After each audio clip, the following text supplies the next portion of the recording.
Voici, bonjour à toutes et à tous et heureux de vous retrouver ce mercredi 21 mai ici à Sontexpo sur le plateau télé FHP Direct. Et nous sommes vraiment très heureux de recevoir Agnès Buzyn, l'ancienne ministre de la Santé, et Régis Aubry. Vous êtes Régis Aubry, gériatre, vous êtes professeur au CHU de Besançon et vous vous intéressez beaucoup aux questions que nous allons traiter de recherche, mais également à des sujets autour de l'éthique, puisque vous êtes membre du CCNE.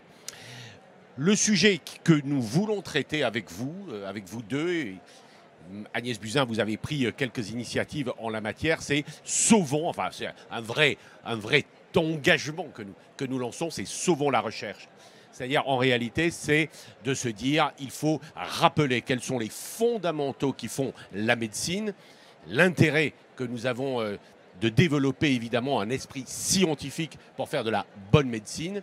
Et vous avez pris une initiative récente puisque vous avez créé un nouveau collectif ou un think tank sur le sujet. Mais enfin, tout ça vient évidemment de sentiments que nous avons, de menaces possibles, potentielles, réelles, enfin vous allez les qualifier, à l'encontre de ce qui fait la santé et la médecine, c'est-à-dire la recherche scientifique. Donc, on voulait passer quelques minutes avec vous sur ce sujet. Il y a, Agnès Buzyn, vraiment de l'inquiétude à avoir?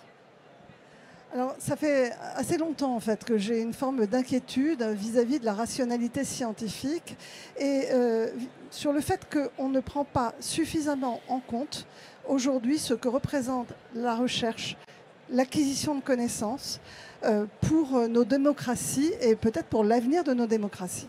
Et donc, ça fait un certain temps que je réfléchis à monter un think tank sur la question de la science et de la place de la science dans la société et vis-à-vis des politiques.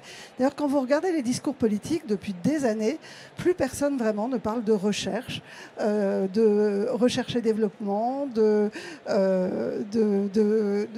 la place de la vérité et de la place de la connaissance en fait dans la décision publique par exemple.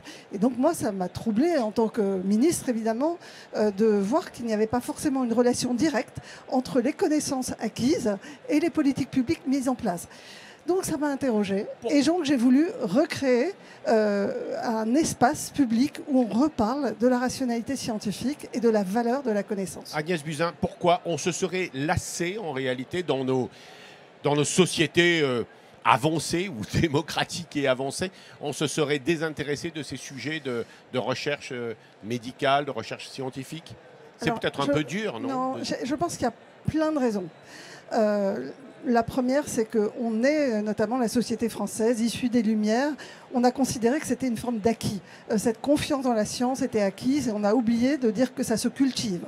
Ensuite, il y a une forme de scepticisme français qui est on doute par essence. Et c'est bien le doute, c'est très important, mais jusqu'à quel point faut-il remettre en cause un certain nombre de faits et de paroles et on voit bien que le curseur est difficile, on l'a vu pendant le Covid. Et puis le Covid a été un détonateur. Tout le monde a pris la parole. Il y a eu énormément d'experts autoproclamés qui ont raconté tout et n'importe quoi, sans forcément avoir l'expertise reconnue par des pairs pour prendre la parole sur ces sujets. Et donc tout le monde s'est mis vraiment à douter de la parole publique, de la parole scientifique, avec en plus une part de sentiment d'élitisme de la science. C'est ce qu'on voit aux États-Unis. C'est-à-dire qu'en gros, la science, la recherche, ce sont des élites universitaires qui nous donnent des injonctions. Et pendant le Covid, c'était l'injonction du confinement, donc qui nuisent à nos politiques de liberté. Et en fait, le Trumpisme, c'est un mouvement de réaction vis-à-vis de l'élite et en faveur du bon sens populaire. Et donc on voit les dégâts que cela donne. Donc le Covid a été, je dirais, un catalyseur de ce mouvement de fond, d'où le think tank que j'ai créé. Et alors là, je vais interroger Régis Aubry, mais j'allais dire que notre interrogation, Agnès Buzyn, est tout particulièrement effectivement liée à des mouvements qui se passe aux États-Unis, qui est vraiment pour nous, nos générations, le pays remarquable de la recherche et de la recherche médicale. C'est quand même une découverte. Alors, je veux bien que on avait pu percevoir il y a déjà quelques années, au-delà peut-être du président américain, des signes inquiétants de remise en cause de la science, mais pour autant, là, on voit vraiment une position, des positionnements idéologiques comment les qualifiez-vous, de très inquiétants? Alors, ce qui se passe aux États-Unis est un désastre pour la science mondiale. C'est malheureusement pas juste un désastre pour les scientifiques américains. C'est-à-dire que c'était quand même le moteur de la recherche à l'échelon mondial. Ils ont des bases de données qui étaient partagées par le monde entier, qui vont disparaître. Et donc, ça va être une régression. Vraiment, on en est là. Ah oui, sur le climat et sur la santé, c'est désastreux. Étonnamment, ils protègent la tech. Vous n'avez aucune menace sur la science de l'IA, de la technologie, du numérique, etc. Donc il y a vraiment deux domaines qui sont aujourd'hui ciblés.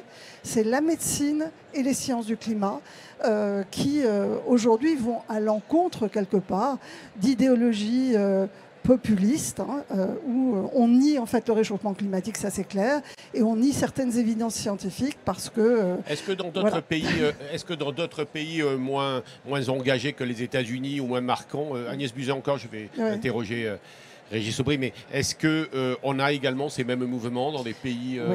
Alors la Hongrie, qui est un pays dirigé par un chef d'État assez autocratique, on voit bien que c'est difficile, mais là, il y a une annonce récente en Serbie où les chercheurs universitaires n'ont plus le droit de faire de la recherche pendant plus de 25% de leur temps.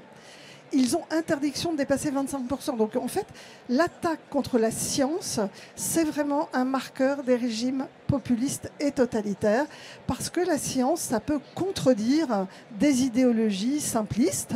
La science, ça ne sert aucun parti politique. C'est déloyal, entre guillemets. Ça ose dire des choses que les gens n'ont pas forcément envie d'entendre. Et l'attaque contre la science, contre la connaissance, c'est une spécificité du populisme. Oui, alors Régis Aubry, justement, je disais que vous, au-delà du fait que vous êtes professeur et intéressé par les questions de science, vous vous intéressez aux questions éthiques. Et en fait, je pense que c'était original pour nous de créer ce lien, c'est-à-dire de montrer à celles et ceux qui nous écoutent, qui nous regardent, que en fait, la bonne éthique, c'est d'avoir une bonne approche médicale et scientifique. C'est votre réflexion? Oui, c'est tout à fait juste. Mais en même temps, en écoutant Agnès Buzyn, je me disais comment on peut expliquer l'inexplicable, cette dérive à laquelle on assiste, cette dérive populiste à laquelle on assiste, en particulier aux États-Unis, mais pas que. Il faut quand même essayer de la comprendre si on veut la combattre, parce qu'il n'est pas question, à mon avis, de défendre tout ce qui est révisionnisme, entre guillemets. Et quand on veut essayer de comprendre pour combattre intelligemment tout cela, on tombe assez rapidement sur quelques points que je voudrais nommer. Le premier, c'est que la médecine n'est pas qu'une science. La médecine s'appuie sur des données scientifiques et le risque, ça serait qu'on fasse machine arrière et qu'elle ne s'appuie plus sur ces données. Mais c'est une science pour des hommes et des femmes.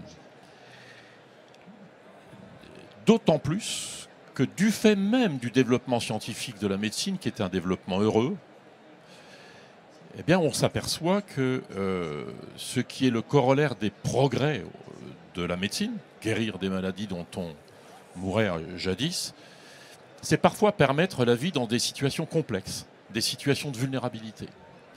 Et donc il faut, et c'est le deuxième point qui m'apparaît important, ne pas oublier de valoriser la science et l'accompagnement, le soin, tout cela va ensemble. C'est ça, ne pas les opposer. Ne pas les opposer. Ne surtout pas les opposer et ne pas développer l'un contre l'autre, ce qui serait, à mon avis, délétère. Mais il faut reconnaître que cet engouement pour la science, et on comprend cet engouement pour la science, s'est fait dans nos systèmes de santé un peu au détriment de la valorisation, de l'approche complexe des situations dont je vous parlais tout à l'heure. On valorise assez peu le temps, on valorise beaucoup la technique. Deuxième point qui m'apparaît important, mais Agnès Buzyn le disait, c'est que lorsqu'on est un scientifique, on est un homme modeste, me semble-t-il. Parce qu'on se rend compte très vite que ce que l'on ne sait pas est quand même assez impressionnant par rapport à ce que l'on sait. Et donc, la modestie doit être assez centrale, et elle aurait dû l'être dans des périodes clés comme celle de la Covid, puisque cette absence de modestie, cette suffisance littéralement qu'on peut voir parfois dans non pas dans le milieu scientifique, mais dans des dérives autour de tout cela, elle a conduit à douter. Et puis le troisième point qui m'apparaît peut-être important, et je cesse mon propos derrière, mais j'y pensais là en venant, il ne faut pas oublier qu'on est sur un sujet sensible, c'est celui de la santé, celui qui renvoie à la vulnérabilité, à la maladie et à la mort.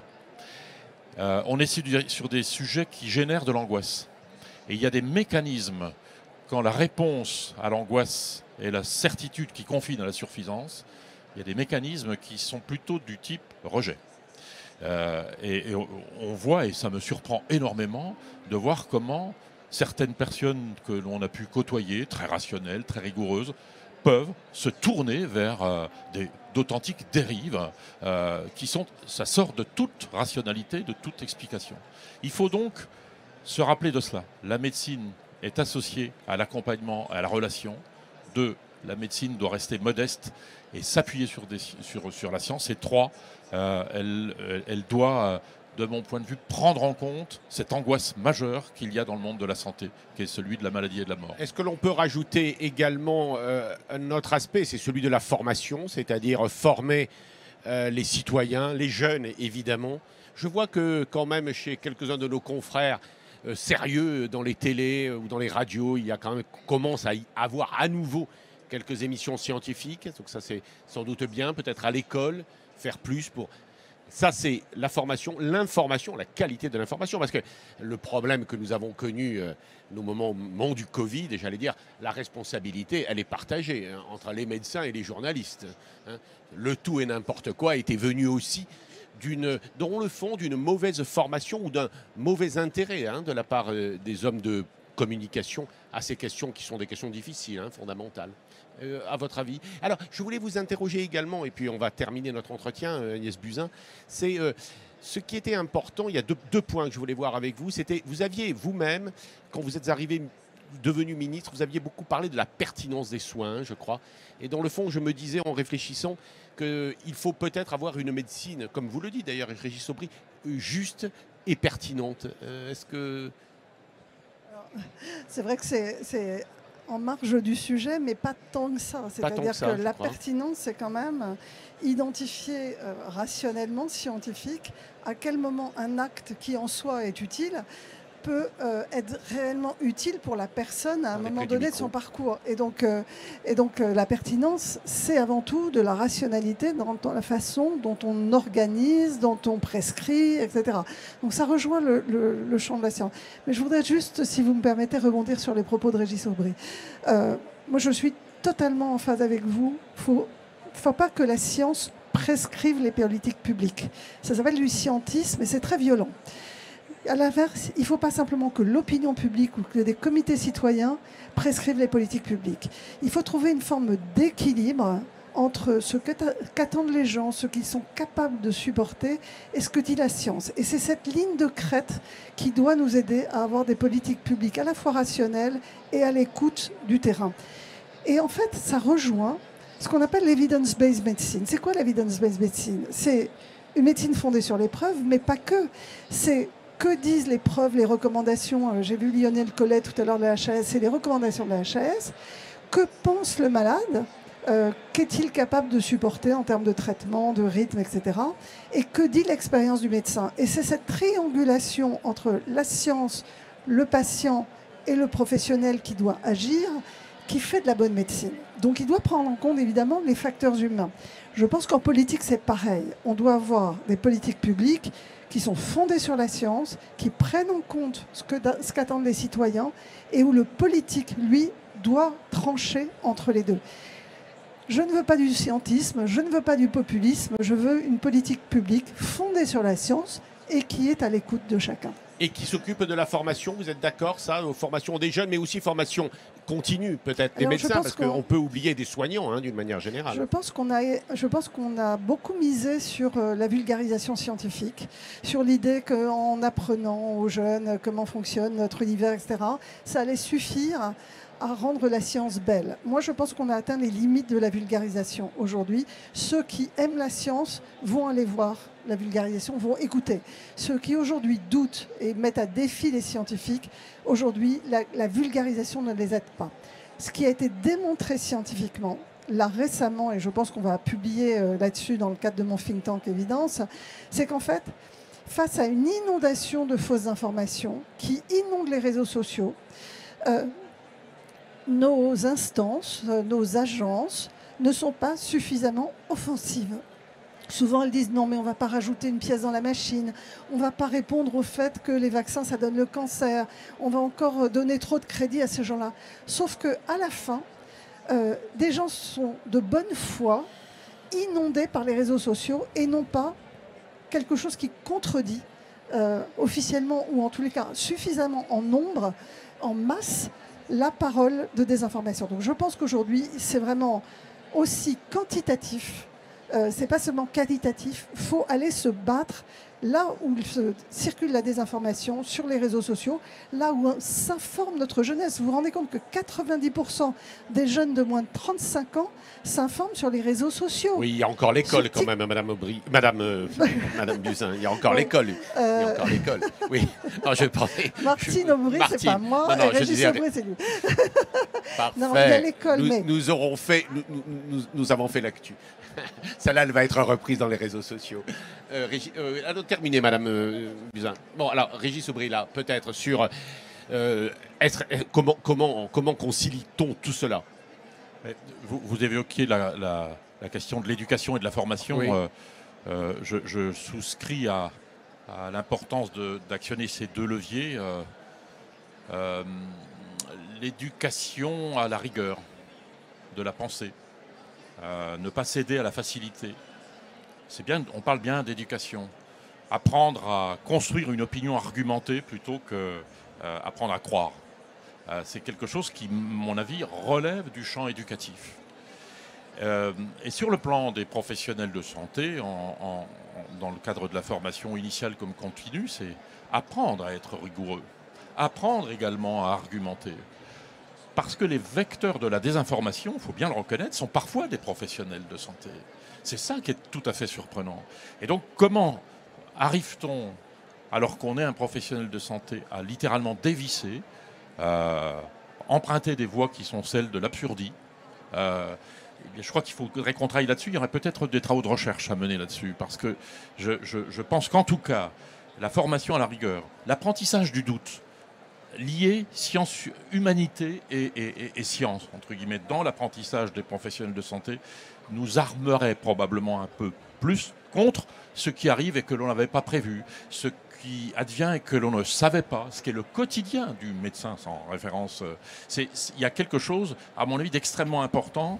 Encore une fois, j'insiste sur la modestie qui doit être assez centrale derrière tout cela. Mais la modestie n'empêche pas la rigueur, au contraire, elle l'exige. Merci à vous deux. On a, je pense, dit des choses importantes en peu de temps, mais peut-être quelques tout petits cailloux et en tout cas de nous dire qu'il faut que nous retravaillions tous ensemble. Vous savez, ici, à Centexpo, c'est quand même un très grand lieu, évidemment, de rencontres, d'échanges, mais aussi de formation continue. Et j'espère, mais j'en suis sûr, que tout cela est fait avec la rigueur nécessaire. J'espère effectivement quand même que nous nous retrouverons en nous disant, ça y est, elle est sauvée, la recherche. Merci à toutes et à tous, Pascal. et à bientôt.